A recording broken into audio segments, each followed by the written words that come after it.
सो hey guys, कैसे हो तुम सब। तुम्हारा स्वागत है। आज पहली बार एक टॉपिक चालू कर रहा हूँ मैं, जो है इंटरपोलेशन फंक्शन, जो FEA फाइनाइट एलिमेंट एनालिसिस में पढ़ाया गया है। तो इंटरपोलेशन फंक्शन चालू करने से पहले तुम ये जान लो कि टाइप्स ऑफ एलिमेंट्स कितने प्रकार के होते हैं। उसमें 1D होते हैं, 2D होते हैं, यहाँ तक कि 3D भी होते हैं। लेकिन हमें जो चाहिए वो है 1 डिमेंशनल। 2 डिमेंशनल का अभी सर ने बताया नहीं है, तो वो करने की ज़रूरत है नहीं। 1 डिमेंशनल में अभी 1 डिमेंशनल लीनियर मतलब एक एग्जांपल से समझो। 1 डायमेंशनल लीनियर एक बार है, बार उसको मैंने यहाँ से हीट प्रोवाइड करके गर्म किया। क्या होगा, इधर वाला पार्ट ज़्यादा गर्म होगा, इधर वाला धीरे धीरे गर्म होगा, लेकिन थोड़ा स्लो गर्म होगा। मान लेते हैं ये जो टेम्परेचर का डिस्ट्रीब्यूशन था इसमें लीनियर था, मतलब कि 50 से फर्स्ट नोड से सेकंड नोड लीनियरली वैरी कर रहा है। मतलब फर्स्ट से सेकंड नोड ये 50 का इंक्रीज़ किया। अब लॉजिकली सोचो, अगर ये लीनियर है स्टार्ट टू एंड, ये 50 का इंक्रीज़ किया, 50 से 100 गया, तो मिड पॉइंट पे कितना जाएगा? मिड पॉइंट पे कितना, 50 का आधा 25 आएगा। तो अब ये तो चलो लीनियर था इसलिए हम लोग कर सकते थे। यही अगर लीनियर नहीं होता, क्वाड्रेटिक या क्यूबिक में होता, तो आ जाती है दिक्कत, क्योंकि ये बन जाता है फिर हेक्टिक सॉल्व करने के लिए। तो उसके लिए हम लोग ने इंटरपोलेशन फंक्शंस का यूज़ करके फाइंड करते हैं। इंटरपोलेशन फंक्शंस इसीलिए इन्वेंट ही किए गए थे ताकि ऐसे हेक्टिक चीज़ों को काफ़ी फटाक से और आसानी से समझा सकें। अब यहाँ पे इसकी जनरल इक्वेशन जो दी गई है वो है T is equal N1T1 plus N2T2 plus so on. जितने नोड्स रहेंगे उतने ये बढ़ते जाएंगे टर्म्स, या फिर N1 N2 N3 N4 जो भी है उसकी जगह L0 L1 L2 L3 ऐसा डाल दो। फॉर्मूले में बस आसान होता है निकालना, इसलिए तुम कुछ भी डालो उसको, वैल्यू उसकी वही रहने वाली है जो फॉर्मूले से आएगी। जिसमें से अब देखो टर्म्स समझो।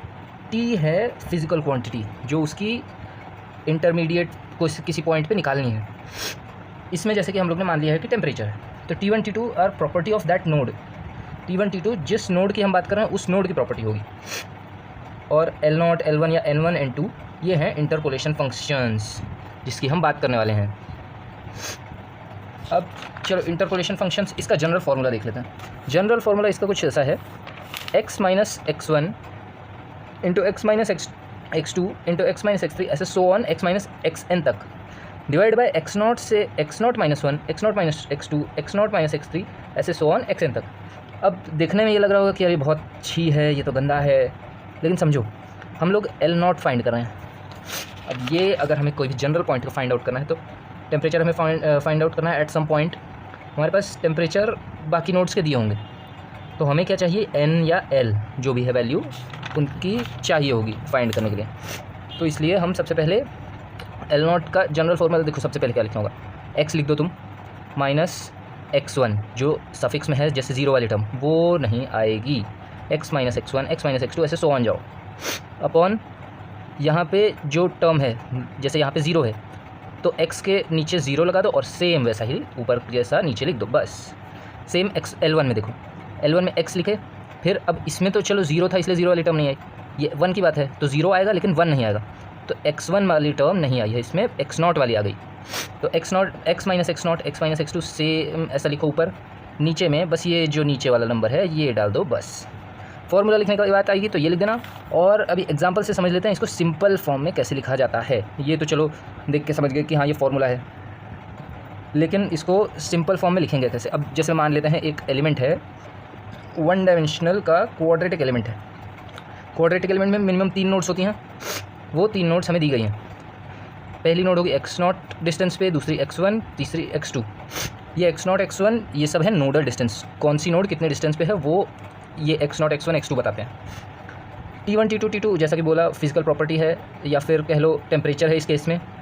0 L/2 L ये इन्हीं की वैल्यूज़ हैं, क्योंकि ये हाफ लेंथ पे है, ये फाइनल लेंथ पे है, L ये इनिशियल पॉइंट है तो 0 मानेंगे।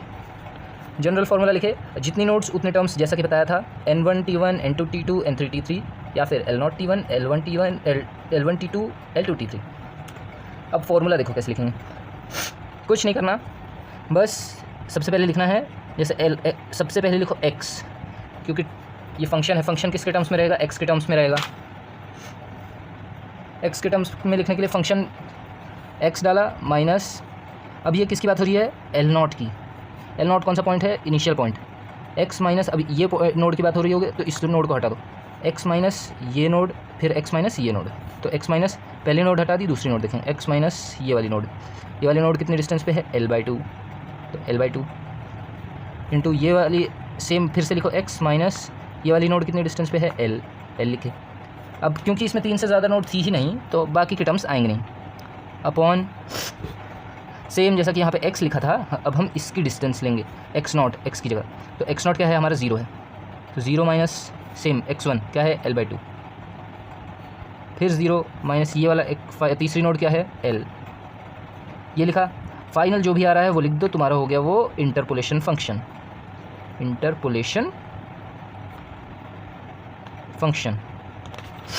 सेम तुम अब L1 लिखो, L1 मतलब सेकंड नोड के लिए तुम्हें ये वाला पॉइंट कंसिडर करना है, तो इन दोनों से खेलोगे तुम, जो भी खेलोगे। तो सबसे पहले सेम x लिखो माइनस ये वाला कितने डिस्टेंस पे 0, तो 0 डालो। इसको लेना नहीं है, इसको लेंगे अब, x माइनस ये वाला कितने डिस्टेंस पे है L, तो L डालो, अपॉन इसकी डिस्टेंस अब डाल दो x की जगह L/2 डाले, L/2 minus 0, L/2 minus L। बहुत सिंपल है अगर देखा जाए तो। ये हो जाएगा एक और इंटरपोलेशन फंक्शन L1। सेम अब L2 निकालेंगे, L2 है तीसरे वाले पॉइंट में पहला और दूसरा कंसिडर होगा। तो लिखो x माइनस पहला पॉइंट कितने पे है 0, फिर x माइनस दूसरा पॉइंट कितने पे है L/2। हैंड राइटिंग का मत देखना, मैं लड़का हूँ, मेरी हैंड राइटिंग मैटर नहीं करती। लड़के हो और अगर हैंड राइटिंग गंदी है तो वो नॉर्मल बात है, लड़की होता और हैंड राइटिंग गंदी होती तो वो फिर थोड़ा शर्म की बात हो जाती। अब ये लिखा x माइनस पहले पॉइंट की डिस्टेंस 0, x माइनस दूसरे पॉइंट की डिस्टेंस L/2। सेम अब x की जगह इसकी डिस्टेंस डालनी होती है, तो L minus 0 L minus L/2। ये हो गया तीसरा इंटरपोलेशन फंक्शन। अब क्योंकि इस क्वेश्चन में हमें बोला था कि इंटरपोलेशन फंक्शन ही फाइंड करना है और इसमें मैं यही सिखा ही रहा था, तो यहाँ पे ये क्वेश्चन ही ख़त्म हो जाता है। अगर क्वेश्चन में ऐसा कुछ बोल दिया कि नहीं तुम यहाँ पे कोई पॉइंट है जो है L/4 पे, उसका भी निकाल के बताओ कि उस पर क्या होगी वैल्यू, तो वो तुम चाहो तो निकाल सकते हो। नहीं तो वो लोग कई बार बोलते हैं कि ये 1.5 डिस्टेंस पे बताओ कितना है कितना टेम्परेचर होगा या कितना वो फिज़िकल क्वांटिटी की वैल्यू होगी, वो तुम उनको बता सकते हो। बाकी मार्क्स तो उनको देना ही पड़ेगा, तुम अच्छे से करो तो। अब अगला क्वेश्चन देख लेते हैं, इसमें पूरा अच्छे से सॉल्व करेंगे।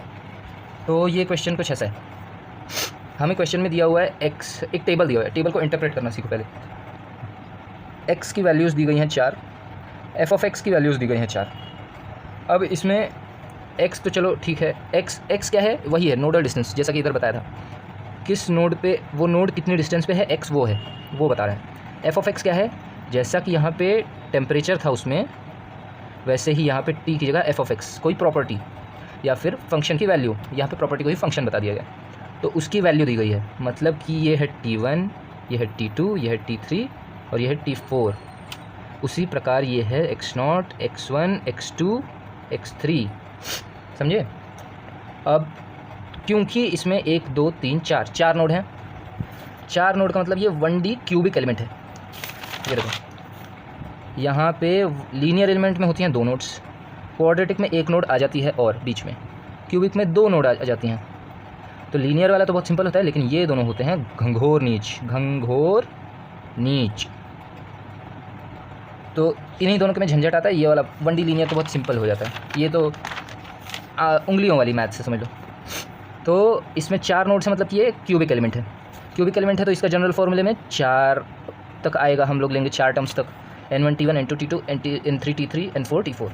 अब N1 ही L0 होता है, तो हमने वही लिखा, L0 है, x लिख दो माइनस L0, मतलब ये वाली टर्म यूज़ नहीं होगी, तो हम जो खेलेंगे इससे खेलेंगे।